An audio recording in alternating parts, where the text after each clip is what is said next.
Hi, everybody, and welcome to FNS Wrestling Podcast. I am your host, back with another bonus episode. Going to take a look at Ring of Honor episode 505 from this week that I just finished up watching a couple hours ago. If you are new to checking out this podcast, welcome. If you're a returning listener, obviously welcome back. Normally it is myself and my teenage son talking wrestling. On Saturdays, we have our flagship show where we talk about AEW Dynamite, NXT, Impact Wrestling, some wrestling trivia, some wrestling news and rumors, an update from the world of wrestling figures, and then whatever else we feel like discussing sort of related to the wrestling world. Jack doesn't really watch ROH, so I'm going to do another solo mission. It seems like every Monday lately I've been putting out a Ring of Honor sort of discussion here. So I'm going to break down the show, sort of summarize everything really quickly, give you my thoughts and opinions on it. If you would like to send any feedback to myself or my son, that's really easy to do. It's fnswrestling@gmail.com, FNS_wrestling_podcast, on Instagram. Or if you're listening to this on YouTube, just leave a comment in YouTube and I will definitely get back to you. We appreciate any sort of feedback we can get. But that being said, I think it's time that we got into this week's episode of Ring of Honor. So let's do that now.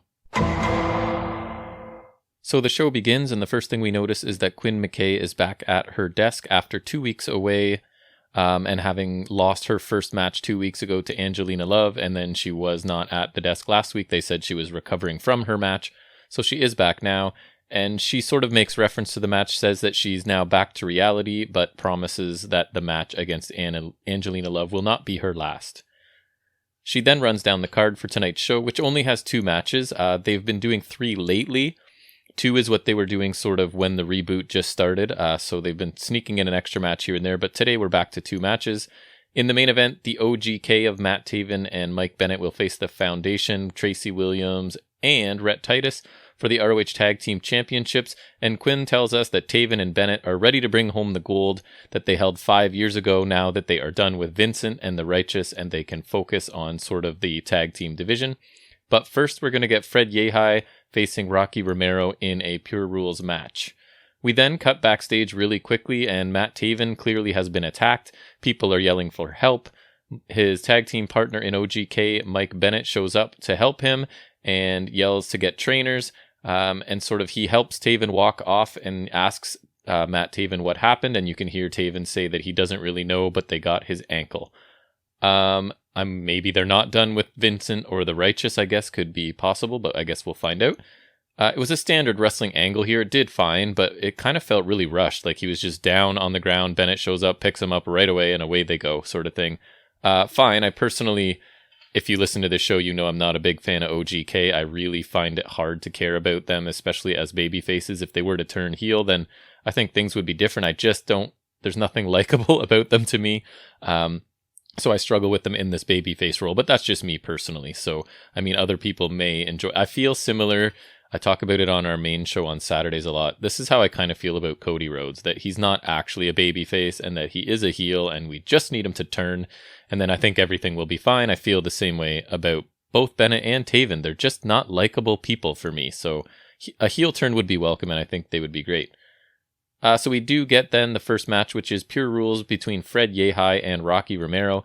We're told that the winner of this will go on to face the world famous CB, formerly known as Cheeseburger, and that they don't guarantee it, but they say for what is likely to be a shot at the Pure Championship, right? So I guess in theory, this match is 2 steps away from competing for the Pure Championship. So as Yehi is making his entrance, a video airs. He's sort of lying on his side, pondering things. He's wearing a leather jacket and his sunglasses that are missing one lens that I don't quite understand. He asks sort of, what is pure? Is he himself pure or is he anti-pure? Is anti-pure in itself pure? And basically that tonight Romero will get the Savage Weight Fred Yehi. So I'm not sure what was going on here. I don't know if this is him turning heel. I don't think he's been heel before this, but I didn't care much for this. His delivery was just okay. It wasn't great. And what he was saying to me sounded like a 14-year-old person having thoughts and thinking that they're just these deep sort of thoughts that really aren't, I guess. Anyways, I was left a little bit confused by this. I don't know where they're going, and not confused in a good way, because sometimes not understanding things is fine if I'm confident it's going to be developed and turned into something interesting. I'm not sure where this is going. I was a little bit confused. I feel like it's a heel promo, but again, I can't guarantee it. So then Rocky Romero gets his turn during his entrance, and it's basically a brief music video of him rapping his entrance music, I guess.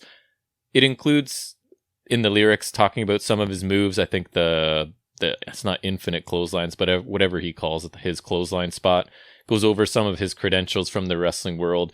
And honestly, it's not a bad rap, but unfortunately, we've got some things to compare it to in the world of wrestling, like the Acclaimed for one on AEW, and the other would be, oh my goodness, what are they called? Hot Row in NXT, which I think are amazing, like a hip hop faction.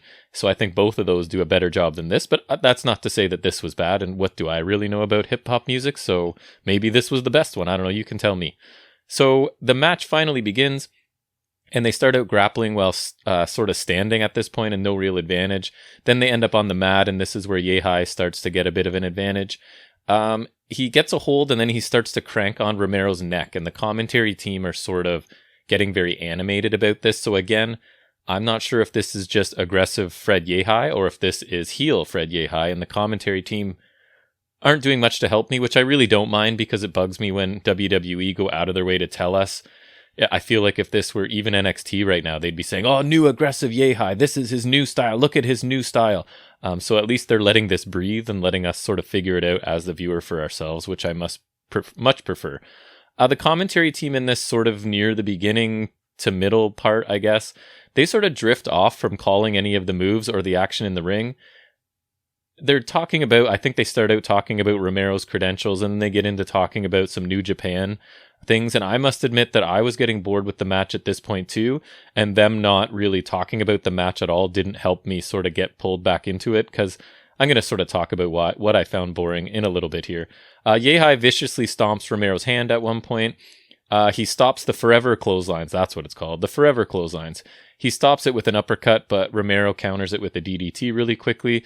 A little bit later, there's a Koji clutch by Fred Yehi, and I always think a Koji clutch looks cool. Big backhand by Yehi and a fisherman suplex for a 2 count. We then get an arm breaker, and Yehi has to use a rope break. We get a T-bone suplex I thought was really nice by Yehi, a lot of impact off of it. He goes back to the Koji clutch, and Romero now has to use one of his rope breaks. Remember, in the pure matches, you only get 3 rope breaks, and then after that, you don't earn a break, so submissions would not have to be broken, or it won't break up a pinfall attempt or anything. So we get a stiff forearm, a head kick, and the Koji clutch applied again, and Romero finally has to tap out with looked like about 20 seconds left in the time limit. Pure matches are 15 minutes, and this looked like it was at about 14:38 or something around there. So this was a good match. It picked up in the second half for me. The beginning was kind of slow in my opinion. Yehi's offense looked really crisp for the last half. Romero's a solid veteran, right? He knows what he's doing in the ring, so they put on a good match together. But I do have to say, and this is more of a criticism of myself maybe than the pure wrestling, but it's funny because when this division started, I thought it was a great idea, this pure wrestling. I thought I wanted a division that presents itself as ultra realistic, which is what Pure's trying to do, right? With basically no cheating. If anyone helps you, they're fired from the company. There's sort of rope breaks and no closed fists and things like that. But now that the division has existed for a while, I have to admit I've pretty much changed my mind. For my taste personally, too high a percentage of these matches are mat-based grappling. Like everyone starts out with it, and that's fine in a regular wrestling match, but it's really highlighted here. And I get it. It's a really highly skilled form of wrestling. And I'm sure a lot of people love it, especially if you're an MMA fan. I'm sure what these guys are doing on the ground and their holds and counters and submissions and reversals are really impressive. But as it turns out for me, I'm not a fan of this style. To be fair, not every match in the pure division is completely like that. It usually does advance into what I would call professional wrestling. But some of these matches, it's just the mat-based stuff is too represented for me, because there's definitely more of it than there would be in an NXT match or an AEW match, because this division is focusing on that, and I get it. And they're probably doing a great job of focusing on that type of wrestling, the amateur looking style of wrestling. I just find I don't really like it. I thought it's what I wanted. It's one of those be careful what you wish for, because we have this division now that's treated completely seriously and tries to avoid cheating and like questionable finishes. And I'm just not generally enjoying the matches as much as I thought I would. So I think this division needs some sort of infusion, needs something interesting to happen. At least for me personally, the pure division is not as exciting as I thought it would be. But again, I thought I wanted it. Exactly this. It turns out I guess I didn't. But anyways, back to the show. Matt Taven is having his right ankle treated by medical staff backstage after his attack, and Bennett shows up to check on him. Taven says he's not all right, but he's waited over 5 years for this opportunity. Bennett tries to assure him everything's fine and don't worry about it. We can get another title shot later. If you can't go tonight, you need to take care of yourself. But Taven is going to have it taped up, and he says he'll be fine and that they're going to win for sure. Bennett says that he trusts Taven. They fist bump each other and Bennett leaves. And again, I mean, I'm being kind of picky with these guys, and they can try as hard as they want to make these guys a babyface. I just don't see it. There's nothing wrong with this attack angle and how it's going. I have to admit I'm biased since I can't stand these guys as baby faces. So this doesn't even help me like, oh, well, you got beaten down and you're now wrestling on a bad ankle for the titles. I don't really feel bad for them and I'm supposed to. So that's probably just more me than the writing or the performance or anything else. So I wasn't a huge fan of this. It's a very standard wrestling angle. It's fine. We then get Flip Gordon heading to the ring, and it looked like he was going for a match, so I was honestly confused. I'd started typing in my notes like, what? They said 2 matches. But it's not a match. He just wants, we're told by Ian Riccaboni, the commentator, that Gordon has asked for time to address his situation with Ring of Honor. He immediately calls out Roosh and says he is done waiting. He says he has Roosh right where he wants him, and now it's his turn to do what others, and that's beat Roosh. He tells Roosh to come out and starts to take off his shirt like there's going to be a match, but instead EC3's music hits and he sort of ambles to the ring in his angsty, like looking like a teenager, black hoodie with the hood pulled up and the leather jacket over top of that. He sort of walks into the ring, he's carrying a microphone. Flip's just standing still, and EC3 sort of paces behind Flip a little bit until his music stops. He takes off his hood and sort of stares at Gordon from a very close distance, finally raising the mic, and all he says is, "You've been warned," and then he walks away. So for me, I'm all for EC3 saying very little in this character. I've been pretty outspoken about on the record as I can't stand this character EC3's been doing, where he just says a lot of things and thinks he's being really clever, I think, but really he's not saying much and it's really boring. And I do think he's a talented guy and I do think he's a good fit for this company. Just this character doesn't work for me. So the fact that he said basically nothing here was exactly how I would like it. I don't really care about either of these guys right now, but they are capable of putting on a very good match together. So maybe they can build the story, so I'm interested. I hope they can, because I think the match will probably be pretty good. We then get Rhett, Titus, Tracey Williams of the Foundation are backstage in suits with the tag belts over their shoulders. Titus says that the Foundation make their first tag title defense tonight against the OGK. Thanks for the update. We're well aware, but anyways. Lethal walks in, says that he heard that Taven has been attacked. I think he actually said that Bennett told him that he'd been attacked.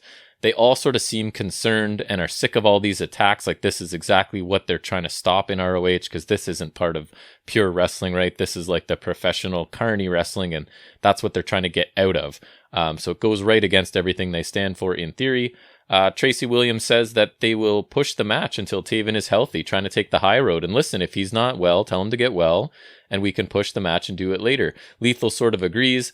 But then he says that Bennett told Lethal that the match is still on, and it proves how much these titles mean, because Taven is not willing to sort of give up a title shot, even if he is somewhat seriously injured. And again, these attacks are exactly what they're fighting against, but they reluctantly start to get ready for the match as the segment ends.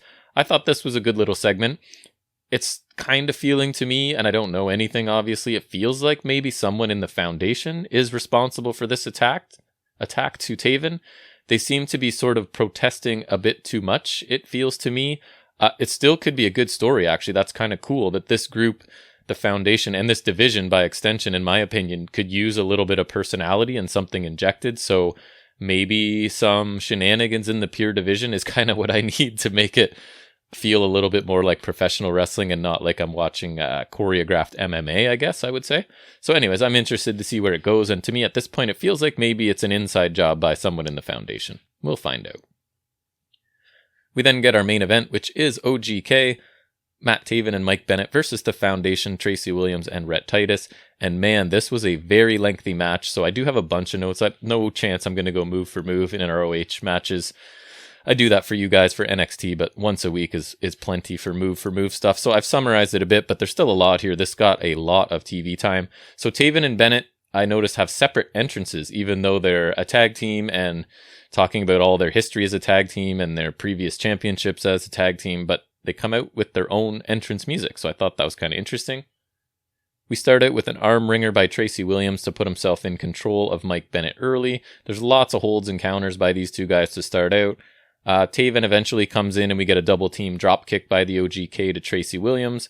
Taven's ankle gives out as he attempts a move here and he quickly tags out and Bennett sort of stops outside to check on him as we head to a commercial. We come back and Taven eventually tags back in, lands a boot with his bad foot and then a missile drop kick. So, I mean, this is super nerdy and nitpicky, but I do have a bit of an issue with this. Like, you don't know any other offense to do where you could continue to sell the ankle. You go right away to a kick with that foot and then a missile drop kick, which in theory would hurt that foot as well. I would think he would be looking for offense, and if he's this amazing wrestler, he should have a repertoire of moves that maybe don't use his own ankles. But anyways, that's just me being picky. Rhett Titus starts attacking the ankle finally, and the Foundation are starting to isolate Matt Taven, as you think they should. A logical strategy here. We get knee strikes by Taven. He makes a hot tag, maybe the first hot tag, because this match at this point I was expecting was maybe getting near the end, so I called it a hot tag, but there was plenty of time for another one. But anyways, I thought this was a very good hot tag by Bennett. He comes in, hits a million chops, a brainbuster to Titus, a hammerlock DDT to Williams. Then we have a spot where Bennett sort of catches Titus mid-move, struggles a little bit, but shows a lot of strength by adjusting and getting him up on his shoulders to hit a Death Valley driver for a 2 count. Later, we get a super kick by Taven with the bad foot for a 2 count. Again, sort of using that bad foot. It's kind of strange to me, but anyways. Williams tags in, he's on fire, hits a half and half suplex from the top rope that looked cool. This other move he does, I like every time. It's like a drop down DDT onto the top turnbuckle by Williams, but then a flatliner by Matt Taven. We get an ankle lock by Bennett to Williams. So it's rounding near the end, I guess. Everybody's in the ring, a flurry of moves. It leads to Bennett having Titus in a submission while facing Williams, who has Taven in a Boston Crab, and they're kind of almost face to face. So they start slapping each other while still applying these submission holds, and then each man lets go of the submission to start fighting. Then the same combination of men, so one from each team delivering it, one from each team taking it, and it's stereo pile drivers this time. And now all 4 are sort of down in the ring here. Bennett and Williams are up first, and they're in a strike exchange. We get a belly-to-belly by Titus to Mike Bennett. And then finally the finish comes when Taven misses a leaping kick off the rope, lands on his injured leg. We get 2 running boots to Taven in the corner by Rhett Titus. Before Rhett Titus, his finisher's a drop kick, so he drop kicks Taven in the back, who moves towards Williams, who picks him up for his pile driver. And the Foundation retained the titles off of that dropkick pile driver combination on what was a really long, but I thought a very good TV tag team match. Told a really good story. I mean, I might not love who the storytellers are, but the fact of the matter is they told a good story here. You have a babyface tag team that had been attacked before the match, and they're still trying to persevere and have that match, and the other team is eventually resorting to sort of isolating that injured person, attacking that injured body part, which makes a lot of sense. We got a good hot tag from Bennett once Taven got free. A lot of good action, no real lulls in this. It was kind of moving the whole time. I thought I liked the pace of the match overall. I really liked it, despite not being super interested in either of the teams right now. OGK I've already talked about. The Foundation are excellent wrestlers. There's just not a lot of personality there. It's just them doing the whole, we're serious wrestlers and we want to have real wrestling and clean up professional wrestling. But good work by all 4 men, regardless how I feel about them. This was a good match that got a ton of time on TV. So overall, the show I always said was pretty good, but not a great episode. The Yehi Romero match was fine. The second half was better than the first. the main event was really good. The Who Attacked Taven storyline is obviously going to start now. And again, I feel like it could be someone from within the foundation, which would be a development I would actually welcome. I don't really care about the Flip Gordon EC3 encounter. It wasn't bad to see EC3, and he really didn't say much, so that was fine. I guess it could have been much worse if he had done one of his rambling promos, and he didn't, so it can't be too hard on there. So overall, I gave it a B this week, which I know seems to be one of my standard ratings, but that's kind of like an average mark, right? Like if you're going out of 10, I'd say like 7.5 out of 10. It's a watchable show. It's not going to waste your time. You're not going to be sorry you watched it, but there's also nothing I would say, hey, you have to see this. I mean, if you are a fan of tag team wrestling, and you're interested in checking out ROH, or you're a lapsed ROH fan or something, I do think the main event was a good tag team match. I just, nothing that blew me away on this show, but it's been a good solid product now. It's only by the time I'm skipping commercials, right? It's like 50 minutes long. So it's a really quick watch. I don't know. I'm still enjoying it, so I'm going to keep watching it and keep reviewing it for you guys. So let me know if you're watching it, what you're thinking of ROH, what you're thinking of this podcast, what you're thinking of our flagship shows on Saturday if you listen to it. Because that's going to pretty much wrap up what I have to say here about ROH this week. So as I always say, I'd just like to thank anybody that sort of gives us any time to listen to this stuff every week. This is just something my son and I have started as a hobby during the pandemic, and now we're just really enjoying it and we're really into it. And I look forward to our Saturday recording sessions a lot. It's just sort of a nice reward at the end of our work week. And even doing these solo missions is getting a little bit more comfortable for me. It felt really strange at first to sit down here and just talk into a microphone by yourself and try and fill, I'm looking to hit 20 to 30 minutes of just sort of talking about this show. So I honestly appreciate anyone that's checking out this show and listening to us. Feedback, again, I would love to hear it. I'm not sure if there's any more bonus episodes coming this week, but I can promise you that we will be back on Saturday with the flagship show.